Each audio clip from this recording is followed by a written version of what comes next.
RCB Radio. Il est notre invité, son album vient de sortir, Multitude, grande tournée qui passera bien sûr dans la région. Stromae a répondu à nos questions. Dans cet album, Stromae, des fois s'est fait aider, mais pas forcément chanter avec. Et dans le premier titre de l'album, Invaincu, Orelsan lui a soufflé quelques petites choses à l'oreille. Et ça donne ce titre. Il nous explique comment il a eu l'idée. Le plus vieux morceau que j'ai composé pendant Racine Carrée, mais il n'y avait pas encore les chœurs bulgares que j'ai rajoutés après, mais je la voulais, j'avais un truc que j'aimais beaucoup et en plus je me disais que pour une intro ça pourrait être bien. J'ai passé un petit moment en studio avec notre cher Orelsan qui m'a dit qu'il y avait quelque chose de très combatif, je sais pas comment on dit, et de glorieux quoi. Et donc je me suis dit tiens, ce serait intéressant de faire un truc combat contre la maladie, donc une espèce d'ode à la guérison. Et en fait, j'ai travaillé avec un chœur bulgare qui vit sur Paris pour compléter les chœurs que j'avais moi-même déjà commencé. Et puis voilà, ça parle un peu de la victoire sur la maladie. C'est l'événement bien sûr de cette journée de vendredi, la sortie de l'album de Stromae, 7 ans d'absence, Multitude, c'est le titre de cet album. Nous avons rencontré Stromae et Stromae nous raconte comment est née la première chanson, qui est devenue aussi une danse, Santé, et pourquoi Rosa ? L'idée m'est venue... en fait, c'est pas moi qui ai composé l'instru, c'est un joueur qui s'appelle Juan Payo, un Argentin qui joue du charango dessus, repris par notre cher Moon Willis, un compositeur anglais. Moi, j'ai donné quelques inputs, ils m'ont envoyé l'instru, et puis j'ai donné quelques inputs pour le groove, et c'est vraiment Moon Willis qui a terminé toute la prod. Il a fait du super boulot. La rythmique un peu saccadée. En fait, c'est juste que, contrairement au reggaeton habituel qui fait poum, ka, poum, ka, poum, ben là, ça fait poum, ka, poum, ka, poum, ka, poum, ka. Et en fait, c'est juste du ternaire à la place du binaire. Et ce petit décalage-là, c'est un DJ argentin qui s'appelle DJ Alex qui m'a donné cette inspiration, ce mix entre le reggaeton et cumbia, et la musique cumbia. L'inspiration initiale, c'était vraiment... parce qu'en fait, Rosa, dont je parle au début du morceau, en fait, c'est la femme de ménage qui nettoyait chez moi. Bah, c'est les premières phrases qui me sont venues. J'ai dit, Rosa, Rosa, quand on fout le bordel, toi, tu nettoies. Et donc, je me suis dit, tiens, ça pourrait être marrant de faire un hommage à ceux qui bossent pendant qu'on fait la fête. Et il y a une chanson, pas vraiment, il savait pas vraiment clairement Stromae comment il allait déterminer, écrire cette chanson, et c'est en préparant le concert, vous savez qu'il y a déjà eu quelques concerts à Bruxelles ou encore à Paris, et en travaillant sur le concert, sur cet écran géant, c'est de là qu'en fait l'idée de cette chanson est vraiment venue, pas vraiment, il nous l'explique. C'est pendant la résidence, donc quand on discutait avec tous les partenaires qui travaillent sur le live, on travaille avec une boîte qui s'appelle Cutback et qui font de l'animation pour les projections dans les écrans en live. Et moi, je savais pas trop de quoi parler cette chanson en fait. Je la trouvais cool et tout, mais j'arrivais pas à définir cette chanson. Et en fait, c'est eux qui me l'ont définie. En fait, ils ont très bien représenté ça et ça va être l'image, le tableau qu'on va utiliser en live. C'est toutes des fenêtres comme ça de plein de gens différents, comme un espèce d'immeuble où on voit un peu les vies de tout le monde. C'est un peu comme une photo comme ça de un peu la curiosité de savoir en fait ce qui se passe chez le voisin et pas vraiment. Et en même temps, on a envie on s'immisce un peu dans la vie des autres, mais en fait, on n'est jamais dans le couple des autres, donc on a toujours un jugement dessus. Et puis, c'est un peu cette espèce de commérage comme ça entre amis ou moyennement amis ou connaissances et voilà, on a tous plus ou moins un avis. Et alors, pour info, musicalement, ça c'est de la ney. Donc c'est une flûte turque qui est jouée par Selman, qui est un mec qui bosse beaucoup en France avec beaucoup de beatmakers hip-hop. Et voilà, c'est Olivier Nus qui nous a donné le contact et on a matché. Et Luc l'a bien briefé parce que c'est vrai que pour que les gens comprennent bien la direction de l'album, il faut des fois bien briefer les gens. Et il a fait ce travail-là, quoi. Vous connaissez peut-être les chroniques de Bridgerton, et ben grâce à Stromae, vous allez le redécouvrir dans cette chanson qui fait partie de l'album Multitude de Stromae, Fils de joie. Écoutez, il raconte comment il a fait cette chanson, Stromae. Fils de joie, donc c'est un sample que j'ai piqué dans un teaser des chroniques de Bridgerton. J'en ai fait un morceau un peu baile funk en mélangeant avec ce violoncelle magnifique. Et puis j'ai demandé l'aide de Bruno Le Thor qui m'a fait les arrangements autour. Il a fait un arrangement pour quatuor à cordes. Et j'aimais bien ce paradoxe entre baile funk et musique classique. J'avoue que c'était un peu l'objectif de tout l'album. C'était d'essayer d'avoir du mal à pointer du doigt un pays en particulier. C'était vraiment de brouiller les pistes un maximum.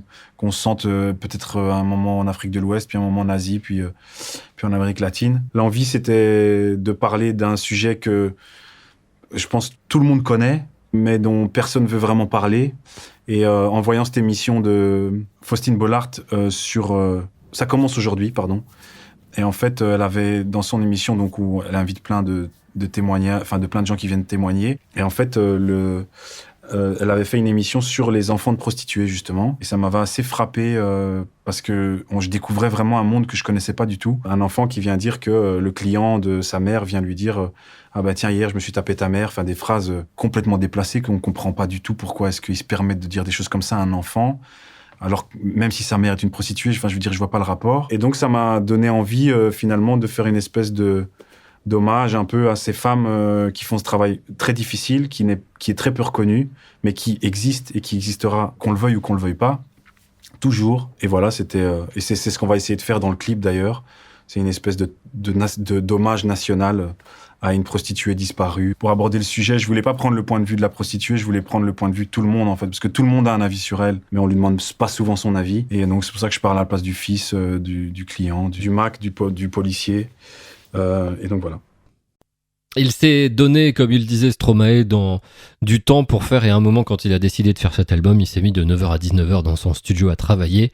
Sauf qu'il y a certaines chansons, dont celle que vous avez pu croiser au journal de TF1 sur le suicide, l'enfer, et ça, c'est une chanson que Stromae a écrit chez lui.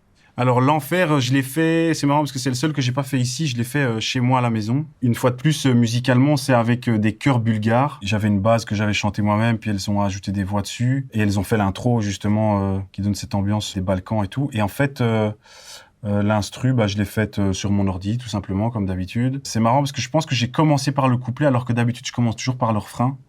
Et là, j'ai commencé par le couplet avec je suis pas tout seul à être tout seul.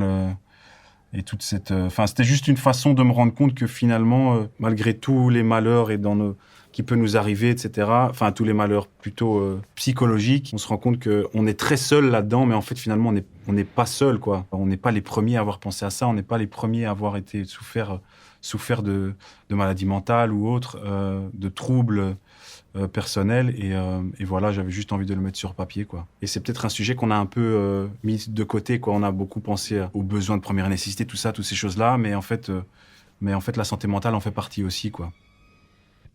Et des fois, Stromae, tout simplement, comme un peu tout le monde, se pose dans son lit et se pose des questions. Avec lui, Stromae, dans l'album Multitude, ça devient une chanson, écoutez. C'était un soir dans mon lit où je me disais, tiens, c'est marrant parce qu'on n'est jamais content, quoi. Genre quand on est seul et qu'on peut butiner un peu à toutes les fleurs et être attaché à personne finalement et tout ça, finalement on n'est pas content parce qu'on est seul. Et puis en même temps, quand on est en couple depuis longtemps, on se dit tiens, en fait, je suis un peu lassé et je me dis tiens, ce serait marrant de mettre les deux dans un même morceau. Et donc j'ai cette phrase, le célibat me fait souffrir de solitude et la vie de couple me fait souffrir de lassitude. Ça rimait, je me suis dit tiens, c'est parti. Et le lendemain, j'ai commencé à composer un truc et ça rentrait pile poil dedans, chose qui m'arrive assez rarement. Et puis après, pour info, la musique, en fait, j'avais composé dans les rues. Des rues, c'est un violon chinois, mais qui est généré par GarageBand, c'est une application sur iPhone. Et en fait, je l'avais joué moi-même, et puis mon frère m'a quand même dit ouais, ça sonne un peu cheap. On va peut-être contacter un vrai joueur des rues, et on a contacté Guogan. Enfin, lui, mon frère a contacté Guogan. Il est venu ici en studio à Bruxelles, et en 5 prises, c'était plié, quoi. Le mec, t'es direct en Chine, t'es transporté, c'est vraiment magnifique, quoi. Ouais, le folklore, la musique un peu traditionnelle, un peu de partout, et le mélanger avec la pop musique, ouais. Parce que avec Moon Willis, des fois on allait un peu trop loin, parce que j'étais plutôt dans une recherche de groove en plus. C'est vraiment chercher des grooves différents. Et à force, des fois on en devient un tout petit peu expérimental. Et en fait, c'est pas trop ma tasse de thé, l'expérimental. Moi je suis plus j'ai envie d'apprécier, quoi. J'ai pas non plus envie que ce soit compliqué pour mon oreille.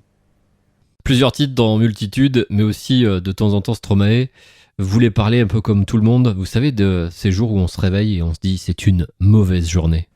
Je voulais parler de cette journée déprimante où tout est vraiment nul. Et pour parler de l'aspect musical, J'ai de nouveau fait appel à Alfredo Coca, qui est donc le joueur de charango bolivien. Je me suis même inspiré d'une rythmique un peu bolivienne. Je sais pas comment elle s'appelle exactement, mais c'était un groove que j'avais retenu de l'époque quand j'avais eu la chance de voyager là-bas avec ma maman. J'aimais bien cette espèce de lenteur, mais en plus d'être lent, il y a un décalage en plus dans les temps et ça donne une espèce de dans les méandres de la tristesse profonde.